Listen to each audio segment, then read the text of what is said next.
የፈረንሳይ ሪፐብሊክ ፕሬዝዳንት ለ3 ቀን ይፋዊ የሥራ ጉብኝት ኢትዮጵያ አዲስ አበባ ገብተዋል። ጠቅላይ ሚኒስትር አብይ አህመድ ፕሬዝዳንቱን በቦሌ ዓለም አቀፍ አውሮፕላን ማረፊያ ተገኝተው ተቀብለዋቸዋል። ወሳኝና ፍሬያማ በሆኑ ውይይቶች ላይ ትኩረት በምናደርግበት በዚህ ወቅት አንድ ነገር እርግጥ ነው፣ እርሱም በኢትዮጵያና በፈረንሳይ መካከል ያለው ትስስር ይበልጥ እየጠነከረ ብቻ የሚዘልቅ ነው ሲሉም አክለዋል። የ48 ዓመቱ የፈረንሳይ ፕሬዝዳንት ጠቅላይ ሚኒስትር አብይ አህመድ ስልጣን ከያዙ ወዲህ ኢትዮጵያን ሲጎበኙ ሶስተኛቸው ነው። በጎርጎሮሳውያኑ 2019 ኢትዮጵያን በጎበኙበት ወቅት ሁለቱ ሀገሮች ቅርስ ጥበቃ፣ ጸጥታና መሰረተ ልማትን የተመለከቱ ስምምነቶችን ተፈራርመው ነበር። በፈረንሳይ ውጭ ጉዳይ መስሪያ ቤት መረጃ መሰረት በአፍሪካ ቀንድ ኢትዮጵያ ዋና ከሚባሉ የፈረንሳይ የንግድ ሸሪኮች አንዷ ናት። የሁለቱ ሀገራት የንግድ ግንኙነት 812 ሚሊዮን ዩሮ ደርሷል። ፕሬዝዳንቱ ወደ ኢትዮጵያ ከማቅናታቸው በፊት በኬንያ በተካሄደው አፍሪካን ፎርዋርድ በተባለው ጉባኤ የ23 ቢሊዮን ዩሮ ወይም የ27 ቢሊዮን ዶላር መዋዕለ ንዋይ ይፋ አድርገዋል። ገንዘቡ ኢነርጂ፣ አርቲፊሻል ኢንተለጀንስ እና ግብርናን ጨምሮ በተለያዩ ዘርፎች ለሚከናወኑ ስራዎች የታቀደ ሲሆን የፈረንሳይ ኩባንያዎች 14 ቢሊዮን ዩሮ እንደሚያዋጡ ፕሬዝዳንት ማክሮን ገልጸዋል። የቀረው 9 ቢሊዮን ዩሮ ደግሞ በአፍሪካ ተቋማት ሊሸፈን የታቀደ እንደሆነም አሳውቀዋል። ፓትርያርኩ በሳውዲ አረቢያ የሞት ፍርድ የተፈረደባቸው ኢትዮጵያውያንን ምህረት እንዲደረግላቸው ጠየቁ። ግንቦት 5 ቀን 2018 ዓ.ም የኢትዮጵያ ኦርቶዶክስ ተዋሕዶ ቤተክርስቲያን ፓትርያርክ ብፁዕ ወቅዱስ አቡነ ማትያስ በሳውዲ አረቢያ በሞት ፍርድ ስር የሚገኙ ኢትዮጵያውያንን በምህረት ወደ ሀገራቸው እንዲመለሱ ጠይቀዋል። ፓትርያርኩ ግንቦት 4 ቀን 2018 ዓ.ም ባወጡት መግለጫ የኢትዮጵያ መንግስት በሳውዲ አረቢያ ባለስልጣናት ጋር እያካሄደው ያለው ዲፕሎማሲያዊ ንግግር ተጠናክሮ እንዲቀጥልና ለዜጎች ሕይወት ልዩ ትኩረት እንዲሰጥ ጠይቀዋል። በሳውዲ አረቢያ በሚገኙ እስር ቤቶች ውስጥ የሚገኙ ኢትዮጵያውያን የሞት ፍርድ ተፈርዶባቸው በጭንቀት ላይ እንደሚገኙ የሚያሳዩ መረጃ መሰራጨታቸውን የጠቀሱት ፓትርያርኩ የሁለቱ ሀገራት ታሪካዊ ወዳጅነት ታሳቢ ተደርጎ ዜጎቹ በምህረት ወደ ሀገራቸው የሚመለሱበት መንገድ እንዲመቻች ጠይቀዋል። በተለይም የሳውዲ ባለስልጣናት ለሰው ልጅ ሕይወት ክብር በመስጠት ፍርዱን ወደ ምህረት እንዲለውጡ በቤተክርስቲያኗ ስም ጥሪያቸውን ያስተላልፈው በመግለጫው ቤተክርስቲያኗ ለዜጎች ሕይወት መጥፋት ጥልቅ ሐዘን እንደሚሰማት የጠቀሰ ሲሆን በዓለም አቀፍ ደረጃ የሰብአዊ መብት ተሟጋች ድርጅቶችም የሞት ፍርድ የተፈረደባቸው ወገኖች ጉዳይ እንዲመለከቱ ጠይቀዋል። ማንኛውም ሰው በእግዚአብሔር አምሳል የተፈጠረ በመሆኑ ሕይወቱ ሊጠፋ እንደማይገባ ያመለከተው መግለጫው መላው ኢትዮጵያውያንም በጸሎት እንዲያግዙና ለወገኖቻቸው ድምጽ እንዲሆኑ ጥሪ አቅርበዋል። ሀገራዊ የምክክር ኮሚሽን በትግራይ ክልል እንደ አዲስ አጀንዳ የማሰባሰብ እቅድ እንደሌለው አስታወቀ። የኢትዮጵያ ሀገራዊ ምክክር ኮሚሽን በትግራይ ክልል በቀጣይ እንደ አዲስ አጀንዳ የማሰባሰብ እቅድ እንደሌለው ገልጿል። ኮሚሽኑ ከዚህ ቀደም በአዲስ አበባ ከተማ በተካሄደው አጀንዳ የማሰባሰብ በተለያዩ ምክንያቶች ካልተሳተፉ አካላት ጋር ብቻ ለዋናው የምክክር ጉባኤ የሚሆን አጀንዳ የማሰባሰብ ስራውን እንደሚያከናውን ገልጿል። የኮሚሽኑ የህዝብ ግንኙነት አስተባባሪና ቃል አቀባይ አቶ ጥበበ ታደሰ ኮሚሽኑ በአዲስ አበባ የተካሄደውን የአጀንዳ ማሰባሰብ በድጋሚ ለማከናወን ያለውን እቅድ ተግባራዊ ውሳኔውን የኮሚሽኑ ብቻ ለመሆኑን አስረድቷል።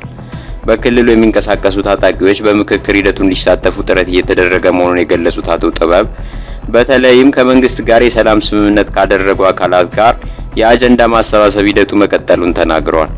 በዚህም መሰረት በኦሮሚያና በአማራ ክልሎች የሚገኙ ታጣቂዎች የሰላም ስምምነት በማድረግ በሂደቱ እንዲሳተፉ ጥረት እየተደረገ መሆኑንም ጠቁመዋል። የትግራይ ጊዜያዊ አስተዳደር ፕሬዝዳንት ሌተናል ጀነራል ታደሰ ወረደ ጽህፈት ቤት የፕሬስ ሴክሬታሪያን ኃላፊ ገብሩ ካሳይ ትላንት ከምሽቱ 3 ሰዓት ገደማ ከመኖሪያ ቤታቸው በጸጥታ ኃይሎች ተይዘው እንደተወሰዱ ዋዜማ ከቤተሰቦቻቸው ሰምታለች። ገብሩ በመቀሌ ፖሊስ ጣቢያ ውስጥ ተይዘው እንደሚገኙ ቤተሰቦቻቸው ነግረውናል ያለው ዋዜማ ኃላፊው የታሰሩት ሰሞኑን በህወሓትና በጊዜያዊ አስተዳደሩ መካከል ከተፈጠረው የስልጣን ሽኩቻ ጋር በቀጥታ የተያያዘ መሆኑን ምንጮች ገልጸዋል። ከጦርነቱ በፊት የነበረው የክልሉ ምክር ቤት ወደ ስራ መመለሱንና ደብረጽዮን ገብረ ሚካኤል የክልሉ ፕሬዝዳንት አድርጎ መሾሙን ካወጀ በኋላ በጊዜያዊ አስተዳደሩ ፕሬዝዳንት ጽህፈት ቤት የማህበራዊ ትስስር ገጾች በኩል ሲሰራጩ የነበሩ መግለጫዎችና መልእክቶች ለኃላፊው መታሰር ምክንያት ሳይሆኑ እንዳልቀሩ ጉዳዩን በቅርብ የሚከታተሉ ታዛቢዎች ግምታቸውን ሰጥተዋል።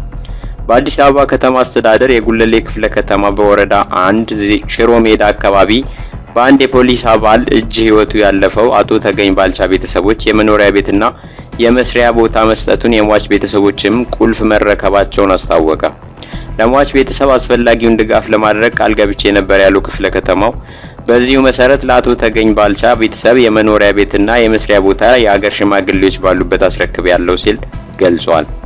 ቲክቫ ኢትዮጵያ በዚህ ጉዳይ ላይ ክፍለ ከተማው የሟች ቤተሰቦችን ለማጽናናት መሞከሩ ጥሩ እርምጃ ነው፣ በጎ ተግባር ነው በሚል የሰጡት አስተያየቶችን የተመለከተ ሲሆን ሌሎች ደግሞ ከምንም በላይ በግፍ ለተፈጸመ ወንጀል የሚቀድመው ፍትህ መስጠት ነው፣ ከቁልፍ በፊት የሚቀድመው አጥፊን መቅጣት፣ ተጠያቂነትን ማስፈን ነው፣ ፍትህ በገንዘብ ስለማይቀየር መጀመሪያ ፍርድ ሊሰጥ ይገባል፣ ወንጀለኞች ይቀጡ ሲሉ ሀሳባቸውን ያጋሩ አስተያየት ሰጪዎችን ተመልክቷል። አቶ ተገኝ ከቀናት በፊትና ለጥያቄ ትፈልጋለህ ተብሎ በፓትሮል ከተወሰደ በኋላ ፖሊስ ጣቢያ በር ላይ በ4 ጥይት ተመቶ መገደሉ ይታወሳል። ይህም ኢሰብአዊ ድርጊት በአካባቢው ነዋሪዎች ዘንድ ከፍተኛ ቁጣን ቀስቅሶ ነበር። በኋላም የአዲስ አበባ ከተማ ፖሊስ ግድያውን የፈጸመው ረዳት ሳጅን ማቴዎስ ተመቸው የተባለ የፖሊስ አባል መሆኑን ገልጾ በቁጥጥር ስር አውሎ ምርመራ እያጣራ እንደሆነም ይፋ አድርጎ ነበር። በኢትዮጵያና በደቡብ አፍሪካ ባለስልጣናት ዲፕሎማሲያዊ ጥረቶች ቢደረጉም በደቡብ አፍሪካ የሚገኙ ኢትዮጵያውያን አሁንም በስጋት ላይ መሆናቸውን ገለጹ። የኢትዮጵያ የውጭ ጉዳይ ሚኒስትር ዴኤታ አምባሳደር ብርሃኑ ጸጋዬ በኢትዮጵያ ከደቡብ አፍሪካ አምባሳደር ኖንሴባ ሎሴ ጋር በደቡብ አፍሪካ የሚኖሩ ኢትዮጵያውያን ደህንነት ላይ ተወያይተው ሁለቱም ወገኖች ለዜጎች ደህንነት ያላቸውን ቁርጠኝነት ቢያረጋግጡም በኢትዮጵያና በደቡብ አፍሪካ ባለስልጣናት ዲፕሎማሲያዊ ጥረቶች ቢደረጉም በደቡብ አፍሪካ የሚገኙ ኢትዮጵያውያን አሁንም በስጋት ላይ መሆናቸውን ገለጹ። በደቡብ አፍሪካ የኢትዮጵያ ማህበረሰብ ጥበቃ ምክትል ፕሬዝዳንት አቶ ዮሐንስ ሀቢብ እንደተናገሩት ስደተኞችን የመቃወም ዘመቻና ማስፈራራት በተለያዩ አካባቢዎች አሁንም ቀጥሏል።